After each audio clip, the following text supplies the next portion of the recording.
প্রায় ৯ মাস বন্ধ থাকার পর ব্রাহ্মণবাড়িয়ার আশুগঞ্জ সার কারখানায় আবারও গ্যাস সরবরাহ শুরু হয়েছে। ১৫ নভেম্বর শুক্রবার গ্যাস সরবরাহ স্বাভাবিক হওয়ার পর ইউরিয়া সার উৎপাদন প্রক্রিয়া শুরু করেছে কর্তৃপক্ষ।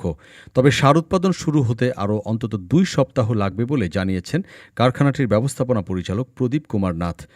সার কারখানার সূত্র জানায়, আশুগঞ্জ সার কারখানায় প্রতিদিন প্রায় ১১০০ টন ইউরিয়া সার উৎপাদন হয়।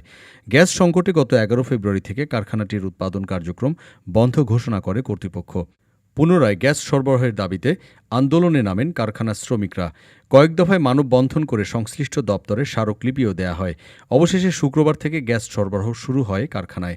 আশুগঞ্জ সার কারখানার ব্যবস্থাপনা পরিচালক প্রদীপ কুমার নাথ বলেন, গ্যাস সরবরাহ শুরুর পর মেশিনগুলো চালু করা হয়েছে, তবে ইউরিয়া উৎপাদনে বেশ কয়েকটি ধাপ অতিক্রম করতে হয়। এগুলো সম্পন্ন করে সার উৎপাদন শুরু হতে আরও অন্তত ২ সপ্তাহ লাগবে। শেখ হাসিনা সরকারের আমলে অপরিকল্পিত উন্নয়নের খেসারত দিতে গিয়ে আশুগঞ্জ সার কারখানার গ্যাসের সরবরাহ বন্ধ হয়ে যায় বলে অভিযোগ রয়েছে। ডেস্ক রিপোর্ট, আজ বার্তা, ঢাকা।